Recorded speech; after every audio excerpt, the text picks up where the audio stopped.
حسینیت زندہ باد، حسینیت زندہ باد، یزیدیت مردہ باد، یزیدیت مردہ باد۔ برائے تعجیل ظہور امام زمان سب مل کے بآواز بلند تر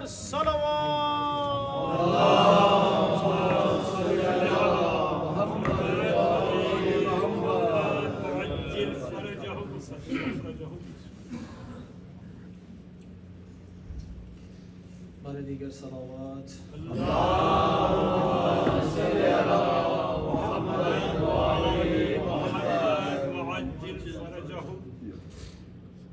ایک مرتبہ اپنے مرحومین بالخصوص شہداء اسلام، شہداء ملت تشیع، لبنان، یمن، فلسطین، پاکستان میں بارہ چنار اور جہاں جہاں بھی مومنین شہید کیے جا رہے ہیں، سب کی بلندی درجات کے لیے سورۃ الفاتحہ۔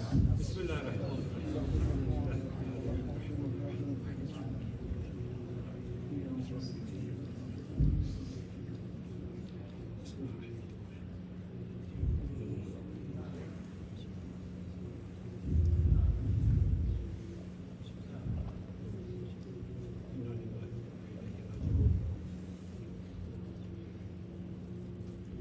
صلوات پر محمد و آل محمد۔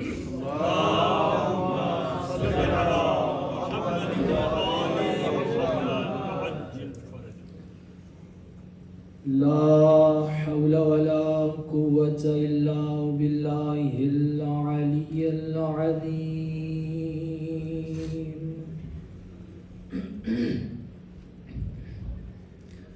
حسبنا الله ونعم الوكيل، نعم المولى ونعم النصير۔ أعوذ بالله من الشيطان الرجيم، بسم الله الرحمن الرحيم۔ الحمد لله الذي لا يبلغ مدحته القائلون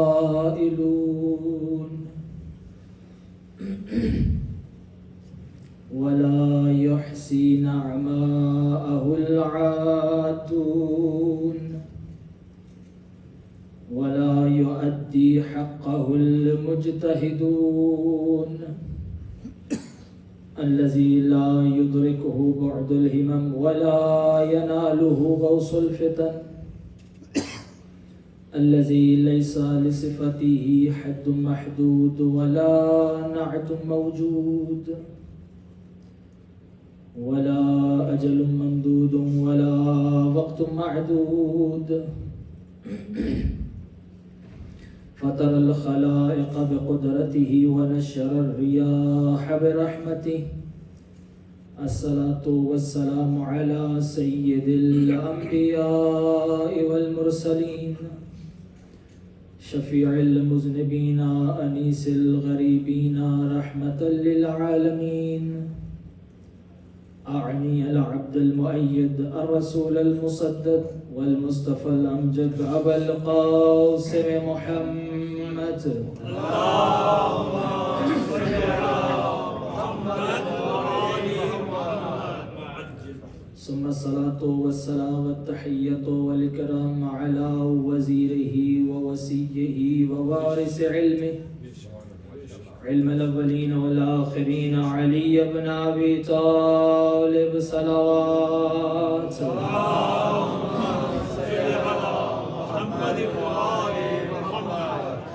ثم الصلاة والسلام والتحية والإكرام على السيدة الجليلة الطاهرة المطهرة الرزية الرازية المرضية الصديقة الكبرى حورة الإنسية الفاطمة الزهراء، صلوات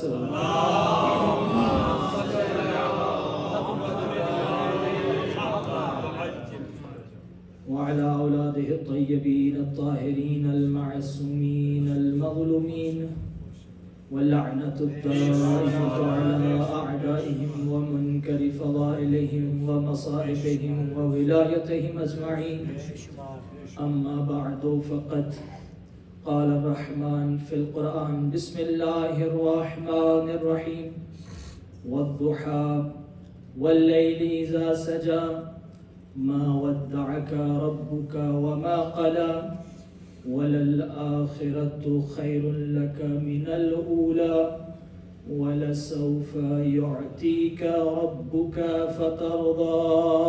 صلوات محمد.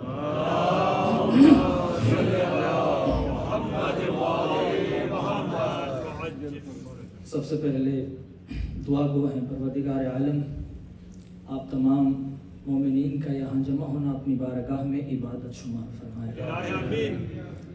جتنے مومنین و مومنات تشریف فرما ہیں پروردگار عالم بی بی کے صدقے میں سب کا یہاں آنا اپنی بارگاہ میں عبادت شمار فرمائے. جو مومنین جو حاجات رکھتے ہیں پروردگار عالم سب کی حاجات کو پورا فرمائے. بالخصوص وہ مومنین جو بیمار ہیں، ابھی مجھے بتایا گیا ایک طالب علم یہاں آئے اور ان کو ہارٹ اٹیک ہوا، اللہ تعالیٰ ان کو شفاء کلی عطا فرمائے. اس کے علاوہ جتنے مومنین بیمار ہیں پروردگار عالم سب کو جناب امام سجاد علیہ السلام کے صدقے میں شفاء کلی عطا فرمائے. جو اس دنیا سے چلے گئے ہیں جن کا کوئی فاتحہ پڑھنے والا نہیں، پروردگار سب کے درجات بلند فرمائے. پروردگار علی کا نام لینے والے، حسین کا غم منانے والے دنیا میں جہاں جہاں ہیں خدایا سب کی حفاظت فرمائے. بالخصوص اس وقت مظلومین پارا چنار کی حفاظت فرمائے. خدایا ان کی مدد فرمائے. امام زمانہ کے صدقے میں خدایا جہاں جہاں بھی حسین کے چاہنے والے عزادار بے جرم قید ہیں سب کو رہائی عطا فرمائے. خدایا تجھے واسطہ تیری عزت و عظمت کا ہم سب کے والی و وارث یوسف زہرا امام زمانہ علیہ السلام کی ظہور میں تعجیل فرما. خدایا ہماری گنہگار آنکھوں کو امام کی زیارت نصیب فرما. امام کے قدموں میں جام شہادت نوش کرنے کی توفیق عطا فرما. اپنی اپنی تمام دعاؤں کی قبولیت کے لیے بآواز بلند صلوات.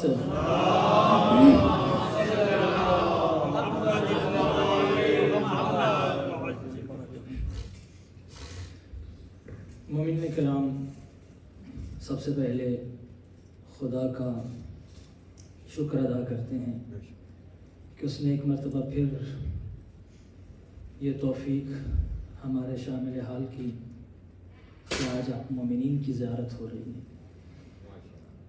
اور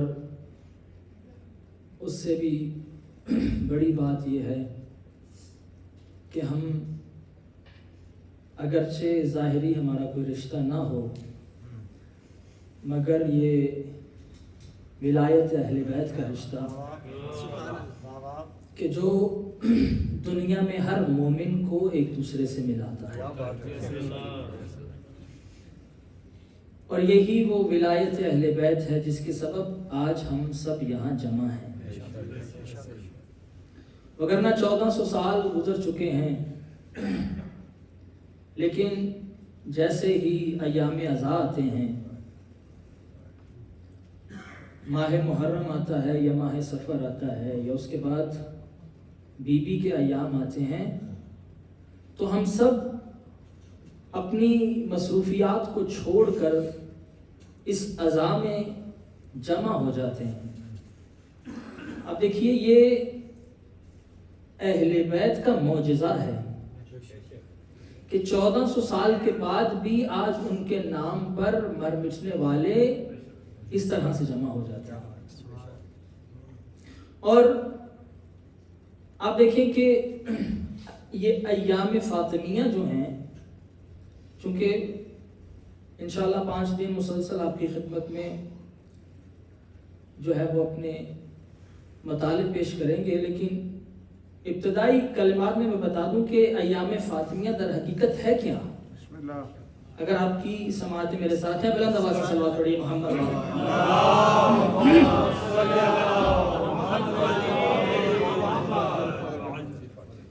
اب دیکھیں ایام فاطمیہ چونکہ اب بخوبی آگاہ ہیں کہ کم از کم 19 روایتیں ہیں بی بی کی شہادت کے حوالے سے،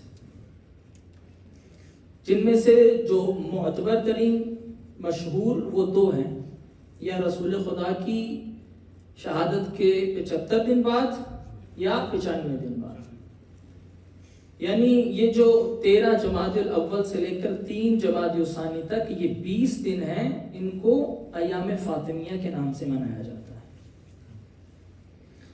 رہبر معظم سید علی خامنائی سے کسی نے سوال کیا ان کی محفل میں کہ یہ 2 روایتیں جو مشہور ہیں کہ 75 دن والی یا 95 دن والی، آپ کی نظر میں کون سی روایت زیادہ معتبر ہے؟ بی بی کی شہادت کی کون سی تاریخ زیادہ معتبر ہے؟ تو انہوں نے بڑا خوبصورت جملہ بیان فرمایا۔ انہوں نے کہا کہ اس سے فرق نہیں پڑتا ہے کہ کون سی تاریخ معتبر ہے۔ اب یہ دیکھو کہ ان تمام ایام میں یہ جو 20 دن سیدہ کے منائے جاتے ہیں، وہ فرماتے ہیں کہ یہ تاریخوں میں اختلاف اس لیے ہے تاکہ اللہ چاہتا ہے سیدہ کا ذکر زیادہ ہوتا رہے۔ اللہ چاہتا ہے سیدہ کا ذکر زیادہ ہوتا۔ اب دیکھیں کہ یہ ایام فاطمیہ ابھی کچھ عرصہ ہوا ہے کہ ہم اس کو اس طرح سے منانا ہم نے شروع کیا۔ یہی سبب ہے 2 موضوع ایسے ہیں کہ جن پر ہمیں غافل رکھا گیا، ایک غدیر اور ایک فاطمیہ۔ جس طرح ہم 1400 سال سے محرم مناتے آ رہے ہیں، کربلا مناتے آ رہے ہیں، ہمیں فاطمیہ نہیں منانے دیا گیا۔ اس کی وجہ کیا ہے؟ سبب کیا ہے؟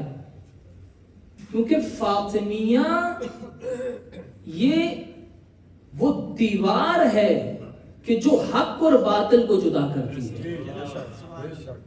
اب دیکھیں محرم اور سفر میں کیا ہوتا ہے؟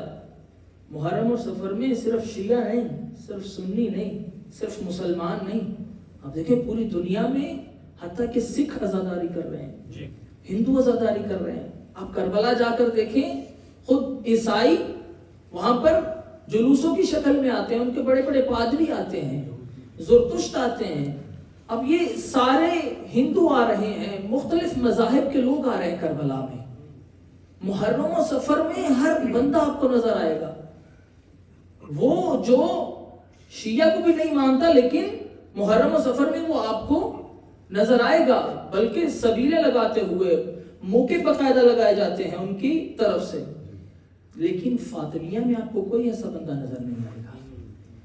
فاطمیہ میں مخلص رہ جاتے ہیں بس۔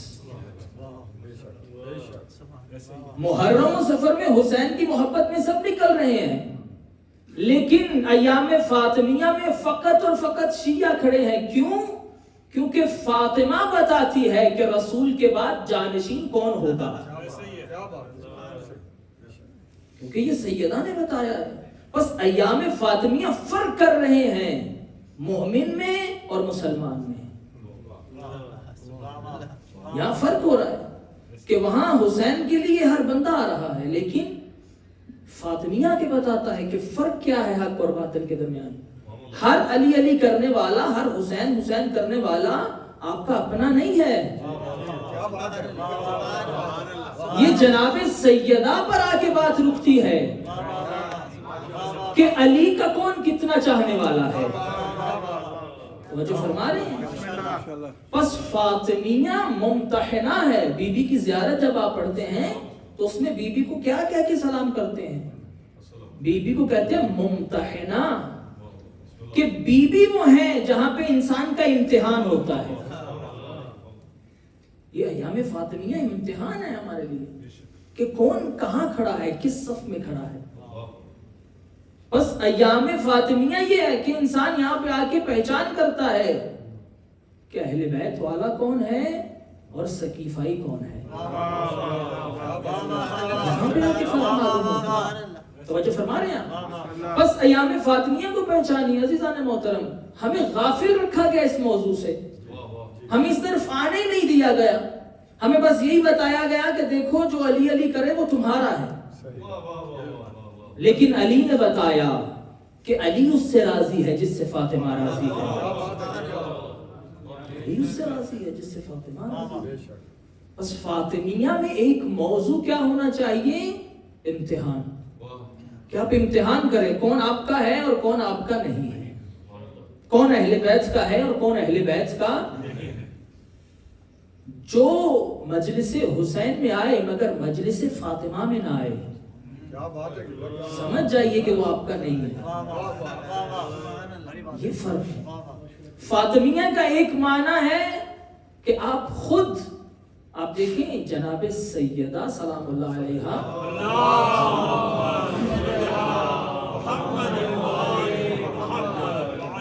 بی بی کی کوئی ذاتی دشمنی تو نہیں تھی کسی سے، ایسا ہے یا نہیں ہے کہ بی بی کی، ایک تو ہوتا ہے نا کہ مولا علی کے بارے میں تو آپ کہہ سکتے ہیں کہ علی نے جنگوں میں بڑے مارے، اس وجہ سے علی کے ساتھ ذاتی دشمنی ہے.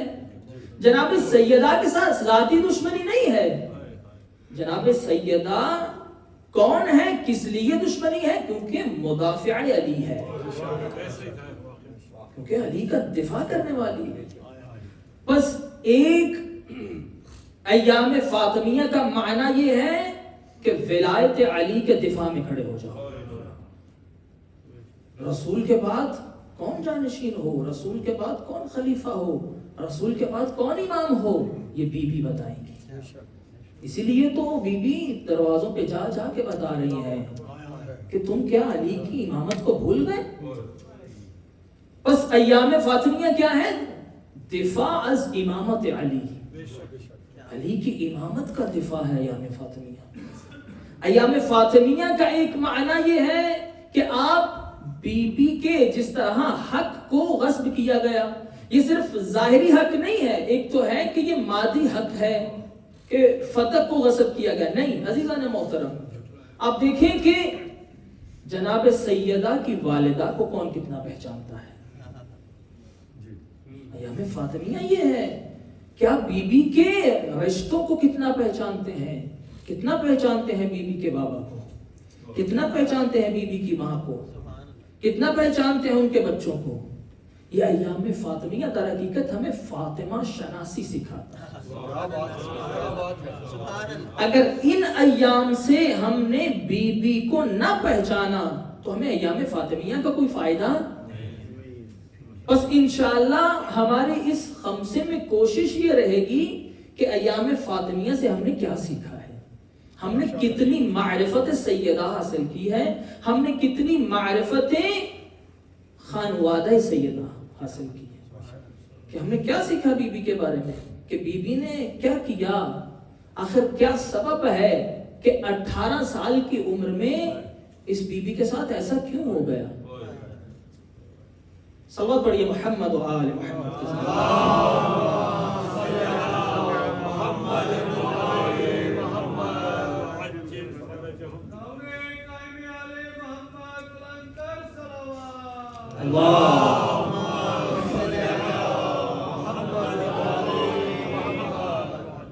بس اپنے موضوع کی طرف آؤں کہ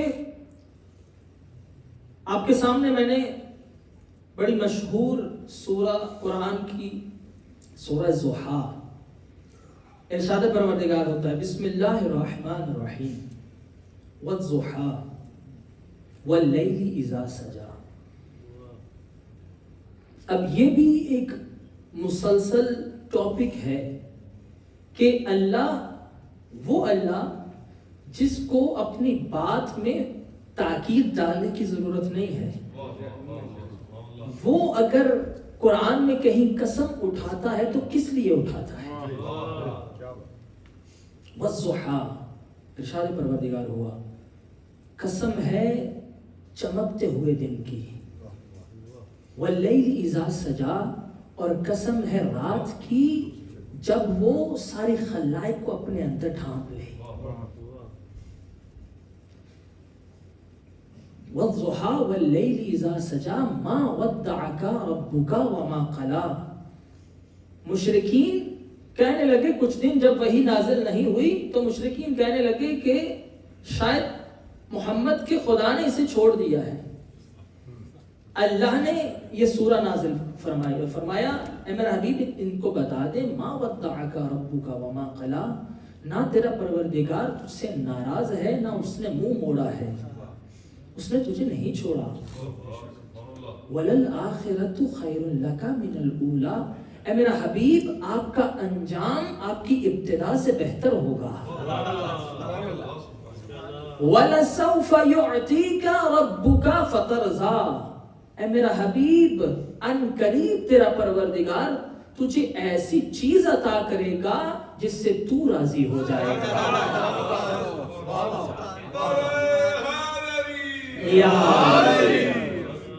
وَلَسَوْفَ يُعْتِيكَ رَبُّكَ فَتَرْضَىٰ.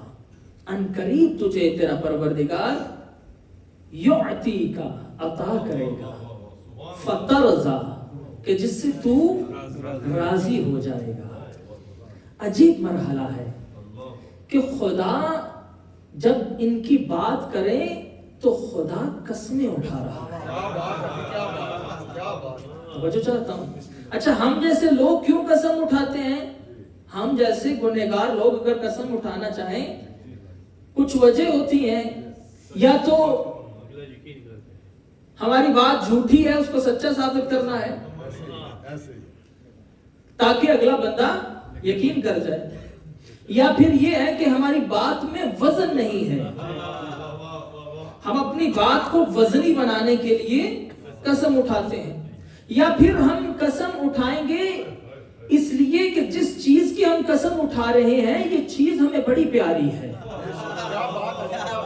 توجہ فرمائیے گا بھائی. مثال کے طور پر آپ یا تو کسی شے کی قسم اٹھاتے ہیں, جیسے کوئی کہے مجھے قرآن کی قسم, یا کسی شہر کی قسم اٹھائیں گے, آپ کہیں مجھے کعبہ کی قسم, مجھے کربلا کی قسم. اچھا یہ کعبہ اور کربلا مدینہ کی قسم کیوں کھا رہے ہو بھائی؟ آج تک کسی نے کہا ہے مجھے برمنگم کی قسم؟ یعنی وہ کربلا کی, کعبہ کی, مدینہ کی قسم کھا کے بتا رہے ہیں ان شہروں کا تعلق اور نسبت کسی عظیم شخصیت سے ہے. توجہ فرما رہے ہیں. بس کبھی ہم کہیں گے اگر کسی شے کی قسم نہیں تو کسی انسان کی قسم, مجھے اپنے بیٹے کی قسم, مجھے اپنے بھائی کی قسم, مجھے اپنے باپ کی قسم. کیوں قسمیں کھا رہے ہو ان کی؟ آپ بتانا چاہتے ہو یہ مجھے بڑے پیارے ہیں. اب آؤ دیکھو قرآن میں اللہ کیوں قسمیں کھا رہا ہے, جو ہے یا نہیں ہے؟ کہ بھائی آخر کوئی تو سبب ہوگا. نہ تو نعوذ باللہ اللہ جھوٹا ہے کہ اپنی بات کو سچ ثابت کرنا ہو, نہ ہم یہ کہہ سکتے ہیں اللہ کی بات میں وزن نہیں ہے. تو پھر خدا قسمیں کیوں اٹھا رہا ہے؟ اچھا آپ دیکھیں قرآن میں کئی مقامات پہ خدا نے قسمیں اٹھائی. کبھی وہ کسی شہر کی قسمیں اٹھا رہا ہے, لا اقسم بهذا البلد وانت حل بهذا البلد, مجھے اس شہر کی قسم ہے حبیب جس میں تو رہتا ہے. کبھی وہ قسمیں اٹھا رہا ہے والشمس وضحاها والقمر اذا تلاها, مجھے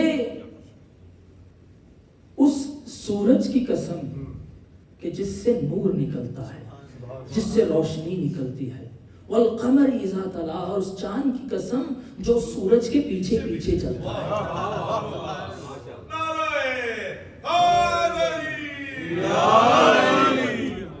اب اچھا یہ ظاہراً تو کبھی کہتا ہے والعصر, مجھے زمانے کی قسم, کبھی کہتا ہے مجھے چاند اور سورج کی قسم, کبھی کہتا ہے والتین والزیتون, مجھے تین کی قسم, مجھے زیتون کی قسم. یہ اردو والے تین نہیں ہیں, یہ عربی کے تین ہیں کہ مجھے انجیر کی قسم, مجھے زیتون کی قسم. آخر یہ ظاہری قسمیں کھا کے خدا بتانا کیا چاہتا ہے؟ کیا ان ظاہری قسموں سے مراد یہی چیزیں ہیں, خدا انہی کی قسمیں کھا رہا ہے, یا اس کے پس پردہ حقیقت کچھ اور ہے؟ یہ جو کہتا ہے والشمس وضحاها, مجھے سورج کی قسم, والقمر اذا تلاها, مجھے چاند کی قسم. آخر یہ کون سے چاند اور سورج ہیں؟ اللہ ہے بے عیب, اور بے عیب کبھی بھی کسی داغدار چیز کی قسم نہیں کھاتا. توجہ فرما رہے ہیں یا نہیں فرما رہے؟ کہ بھائی دیکھیے سورج, کیا یہی سورج کی اللہ قسمیں کھائے گا جسے بادل کا ایک چھوٹا سا ٹکڑا چھپا دے؟ کیا اللہ اسی چاند کی قسمیں کھائے گا جس کو گرہن لگ جاتا ہے؟ کوئی تو ایسا سورج اور چاند دکھاؤ کہ جو اس قابل ہو کہ اللہ کی ذات اس کی قسم اٹھائے۔ بھائی قرآن کیسے سمجھ میں آئے جب تک وارث قرآن کے در میں نہ ہو؟ اچھا اگر ظاہری یہی چاند اور سورج اللہ انہی کی قسمیں کھا رہا ہے، یہاں خدا نے کیا کہا؟ وَالشَّمْسِ وَضُحَاهَا وَالْقَمَرِ إِذَا تَلَاهَا، مجھے سورج کی قسم جس سے روشنی نکلتی ہے، وَالْقَمَرِ إِذَا تَلَاهَا، اور اس چاند کی قسم جو سورج کے پیچھے پیچھے چلتا ہے۔ اچھا اس سورہ میں اللہ کہتا ہے چاند سورج کے پیچھے ہے۔ اگر یہی ظاہری چاند اور سورج ہیں تو پھر خدا قرآن میں کہتا رب المشرقین و رب المغربین، اللہ تو وہ ہے جس کے دو مشرق ہیں، دو مغرب ہیں۔ مشرقین اور مغربین تثنیہ کا صیغہ ہے، یا تو پھر کوئی اور چاند اور سورج بھی دکھاؤ، نہیں تو پھر مانو کہ یہ ظاہری اس چاند اور سورج کی قسمیں نہیں کھائی جا رہی۔ بھائی پھر کون سا چاند اور سورج ہے؟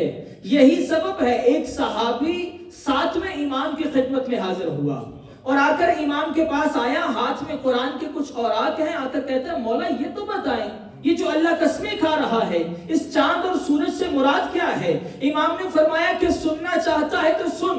فرمایا ایک دن میرے جد صحنِ طہارت بطول سے نکل رہے تھے کہ اتنے میں اللہ نے جبریل کو بھیجا اور کہا ہے جبریل میرے حبیب میں جا کے سلام بھیجنا، اور سلام کے بعد کہنا ہے میرا حبیب اللہ کہتا ہے وَالشَّمْسِ وَضُحَاهَا، اے میرا حبیب مجھے تیرے چہرے نبوت کی قسم اور تیری پیشانی سے نکلنے والے نور کی قسم۔ اتنا کہنا تھا، روایت کہتی ہے رسول خدا مسکرائے۔ ایک مرتبہ جبریل نے کہا یا رسول اللہ، اسی اللہ نے کہہ کے بھیجا ہے وَالْقَمَرِ إِذَا تَلَاهَا، اور مجھے اس چاند علی کی قسم جو تیرے پیچھے پیچھے رہتا ہے۔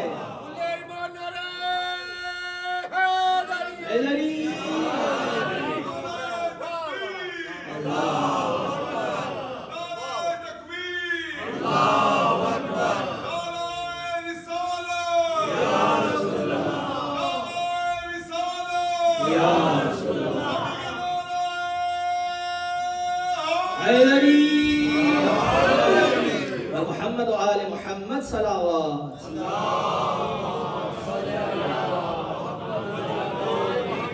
وہ جو فرما رہے ہیں بس خدا ان داغدار چیزوں کی قسمیں نہیں اٹھاتا، اس شمس سے مراد شمس نبوت ہے، اس قمر سے مراد قمر امامت ہے۔ بس یہاں جو اللہ کہہ رہا وَالضُّحَا وَاللَّيْلِ إِذَا سَجَا، کوئی تو ایسا ڈھونڈو جس کا چہرہ ضحا بن جائے، جس کی زلفیں واللیل کی مصداق بن جائیں۔ مَا وَدَّعَكَ رَبُّكَ وَمَا قَلَا، میرا حبیب اللہ نے نہ تجھے چھوڑا ہے نہ تجھ سے منہ پھیرا ہے۔ وَلَلْآخِرَةُ خَيْرٌ لَكَ مِنَ الْأُولَىٰ، اور آپ کا انجام آپ کی ابتدا سے بہتر ہوگا۔ وَلَسَوْفَ يُعْتِيكَ رَبُّكَ فَتَرْضَىٰ، توجہ چاہتا ہوں، عجیب ہے لہجہ پروردگار۔ قرآن کو انسان جتنا مانوس اور اس کے ساتھ قریب ہو کے سمجھتا ہے اتنا لطف آتا ہے کہ اب خدا کا لہجہ ایک دفعہ محسوس کیجئے کہ وَلَسَوْفَ يُعْتِيكَ، ان قریب تیرا پروردگار تجھے ایسی چیز عطا کرے گا فَتَرْضَىٰ، جس سے تو راضی ہو جائے گا۔ بات یہاں پر رضایت خدا کی نہیں ہو رہی، یہاں پر خدا یہ نہیں کہہ رہا ہے کہ میں تجھے کچھ ایسا دوں گا جس سے میں راضی ہو جاؤں گا، کہا تجھے کچھ ایسا عطا کروں گا جس سے تو راضی ہو جائے گا۔ عجیب مقام ہے یہ کہ رضایت پروردگار رضایت محمد کی تلاش میں ہے۔ اب دیکھیے یہ سارا نظام اللہ نے کس لیے بنایا؟ تاکہ یہ انسانیت کس لیے خلق کی؟ خدا نے واضح اعلان کیا وَمَا خَلَقْتُ الْجِنَّ وَالْإِنسَ إِلَّا لِيَعْبُدُونِ، کہ اپنی عبادت کے لیے، تاکہ میں اس مخلوق سے راضی ہو جاؤں. یعنی جتنا نظام بنایا کس لیے بنایا؟ تاکہ لوگ خدا کو راضی کر سکیں.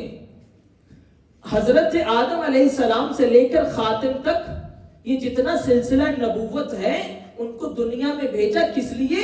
تاکہ یہ لوگ آ کر انسانیت کو، بشریت کو خدا کی طرف لے کر جائیں. اور مقصد کیا ہے؟ تاکہ خدا راضی ہو جائے. حضرت آدم جنت سے زمین پر آ کر لوگوں کی مصیبتیں برداشت کر رہے ہیں، زمین کی مشکلات برداشت کر رہے ہیں، کس لیے؟ کہ خدا راضی ہو جائے. حضرت نوح جنہوں نے 2500 سال زندگی پائی، جن کو شیخ الانبیاء کہا جاتا ہے، اتنی لمبی زندگی، اتنی مصیبتیں کس لیے برداشت کر رہے ہیں؟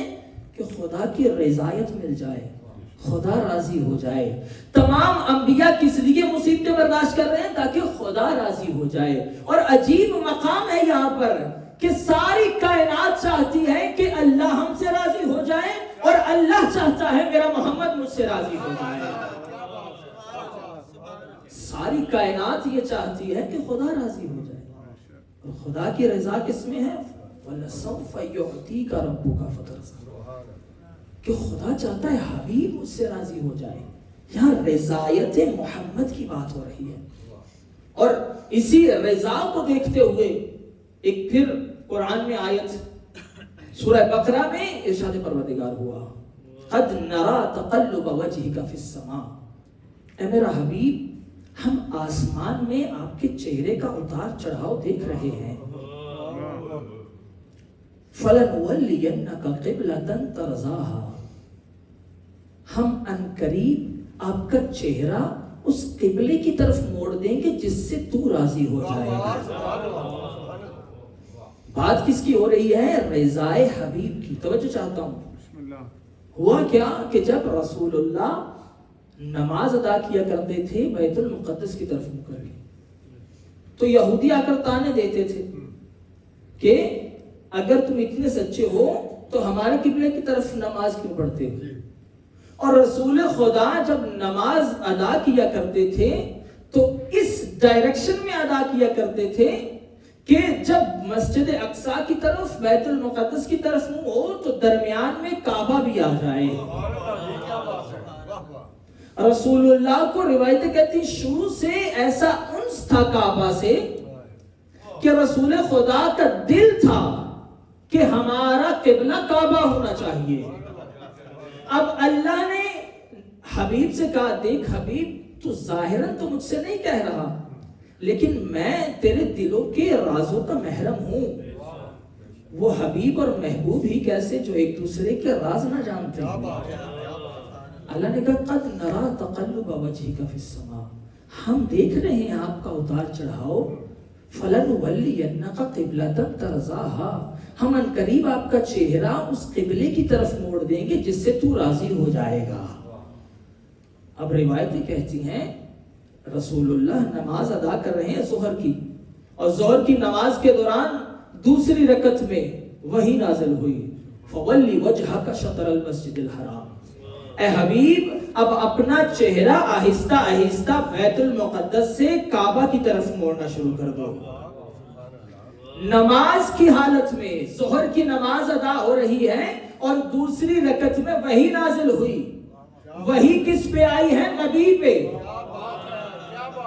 ہونا تو یہ چاہیے تھا کہ صرف نبی مڑتے، لیکن روایتیں کہتی ہیں جس میں بے سایہ محمد کا سایہ علی نبی کے پیچھے ہے. اب دوسری رکعت میں جو ہی وحی نازل ہوئی، ادھر نبی نے مڑنا شروع کیا، ادھر پیچھے علی گھوم رہا ہے.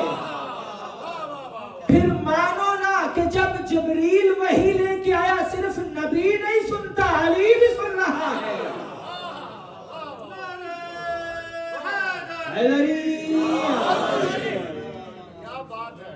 اب دوسری رکعت میں وہی آئی، نبی نے منہ کو گھمایا. اب سب دیکھ رہے ہیں یہ ہو کیا رہا ہے، لیکن کیا جانے کہ محرم مشیت محمد وحی کا استقبال کر رہے ہیں. ایک مرتبہ نبی نے ڈائریکشن کو بدلا.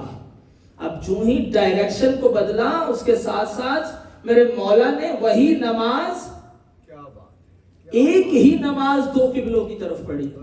اسی لیے تو امام علیہ السلام نے کوفہ میں بیٹھ کر فرمایا تھا انا الذی مصلی الی القبلتین، تم سب میں سے میں علی ہی ہوں جس نے محمد کے ساتھ ایک ہی نماز دو قبلوں کی طرف پڑھی ہے.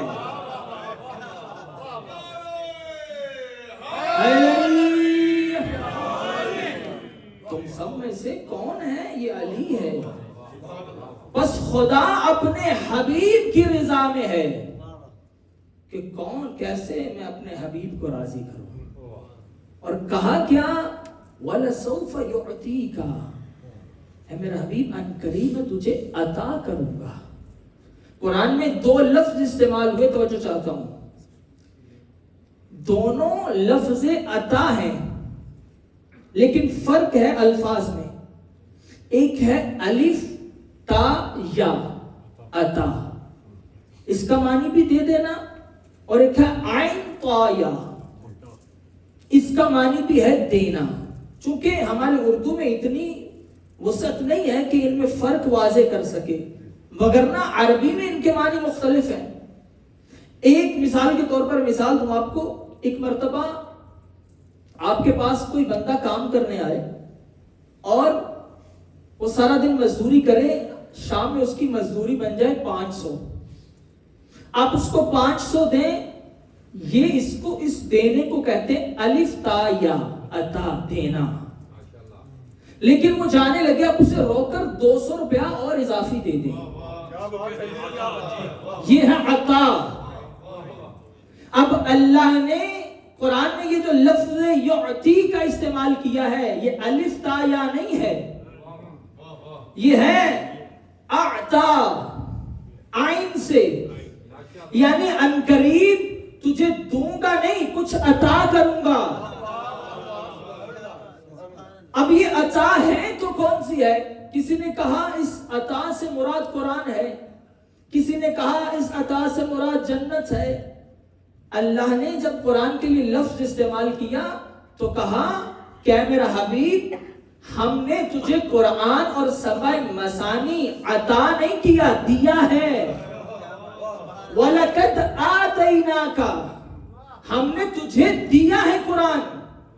یہ قرآن تیرے لیے عطا کیسے ہو سکتی ہے؟ بلکہ میرا حبیب یہ تو فقیران ہدایت کے کشکول گداگری میں تیرے لبوں کی جنبش کی بھیک ہے جو ہم نے ڈال دی ہے. یہ قرآن تیرے لیے عطا نہیں ہے، بلکہ قرآن در حقیقت علم محمد کی زکات کا نام ہے.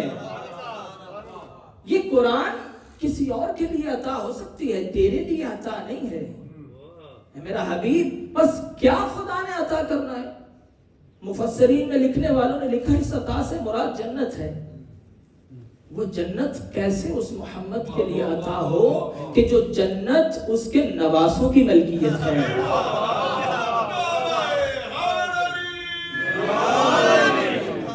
تو بس کچھ ایسا عطا ہونا چاہیے کہ جس سے حبیب راضی ہو جائے. بات ہے سید الانبیاء کی، تو پھر عطا بھی کچھ ایسا ہو جو سب سے اعلیٰ ہو. توجہ ہے یا نہیں ہے؟ میں اپنے موضوع کی طرف آنا چاہتا ہوں. یہ سارا مقدمہ کس لیے باندھا؟ تاکہ آپ سمجھیں کہ عطا کسے ہونا ہے، کس سے اللہ مخاطب ہے. یہ قرآن ہے حبیب، آپ کے لیے عطا نہیں ہے.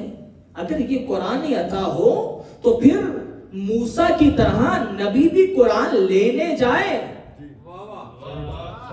بھائی موسیٰ تورات لینے جاتے تھے، لیکن یہ میرا نبی ہے، یہ قرآن لینے نہیں جاتا، بلکہ قرآن کی آیتیں میرے محمد کی تلاش میں آتی ہیں.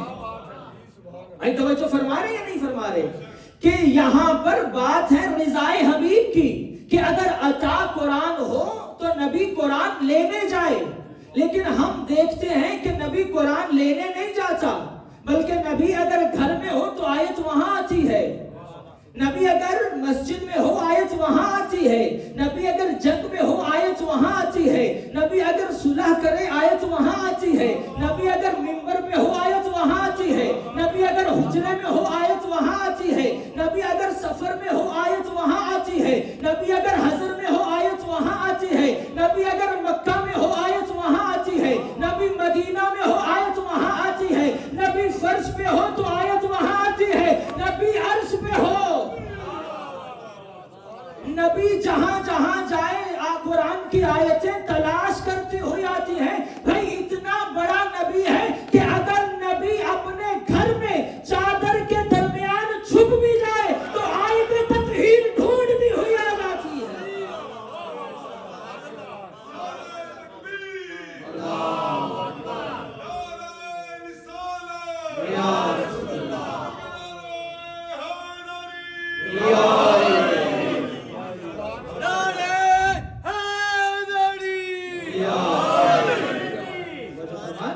کہ یہ موسیٰ جیسے نبی نہیں ہیں، یہ سید الانبیاء ہے۔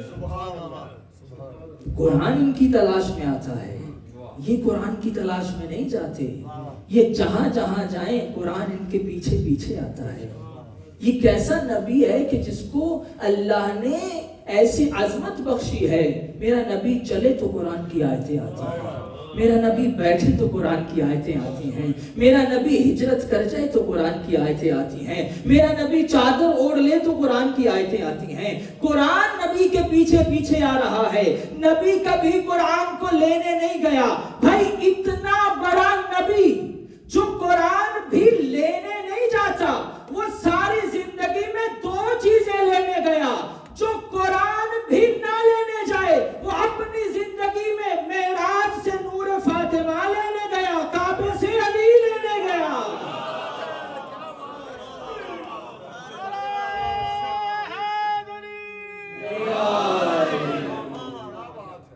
جو قرآن بھی لینے نہیں جاتا، بس قرآن نبی کی تلاش میں آتا ہے۔ کبھی اللہ قرآن میں اس نبی کے شہر کی قسمیں کھائے، کبھی اللہ اس نبی کی اداؤں کی قسمیں کھائے، کبھی اللہ کہے یا ایھا المزمل یا ایھا المدثر، کبھی طٰہٰ، کبھی یاسین، کبھی بشیر، کبھی نذیر، کبھی سراج منیر۔ کبھی اللہ اس نبی کی اداؤں کی قسمیں کھا رہا ہے، کس لیے؟ کہ میرے نبی کی عظمت کو پہچانو، کہ جس کی رضایت کی تلاش میں خود ذات کبریا ہے، کہ وہ چاہتا ہے کچھ ایسا عطا ہو جائے۔ بس عطا کیا ہے؟ کچھ تو ایسا عطا ہو کہ جس سے نبی راضی ہو جائے۔ کیسا مقام ہے، توجہ چاہتا ہوں، کیسا مقام ہے کہ کہیں اللہ اپنے نبی کو کہے یا ایھا المزمل، اے میرا مزمل نبی، قم اللیل الا قلیلا، کیا میرا نبی رات کو قیام کیا کر، مگر اتنا نہ کیا کر تیرے پاؤں پہ برم آ جائے۔ عجیب مرحلہ ہے، یعنی محبت پروردگار دیکھیے کہ تمام انبیاء کو حکم ہوتا ہے کہ اپنے کردار سے، اپنی عبادتوں سے لوگوں کو خدا کی طرف بلاؤ۔ جب تمام مخلوق کی طرف خدا منہ کرتا ہے تو یہی کہتا ہے وَمَا خَلَقْتُ الْجِنَّ وَالْإِنسَ إِلَّا لِيَعْبُدُونِ، خبردار تمہیں پیدا ہی عبادت کے لیے کیا گیا، کسی کو نہیں کہا کہ کم عبادت کرو۔ مگر جب حبیب کا مرحلہ آتا ہے تو لہجہ پروردگار تبدیل ہو جاتا ہے۔ اے میرا حبیب کم عبادت کیا کر، اللہ کو گوارا نہیں ہے کہ تیرے پاؤں پہ برم آ جائے۔ اے میرا حبیب تو تھک جائے، تو جو چاہتا ہوں کہ ایک مقام یہ ہے کہ خدا اپنے حبیب کی ناز برداریاں کر رہا ہے، لیکن جب اللہ عطا کی بات کرتا ہے کہ تجھے کچھ ایسا عطا کرنا ہے جس سے تو راضی ہو جائے، اس عطا کی بات ہو تو لہجہ پروردگار بھی بدل جاتا ہے۔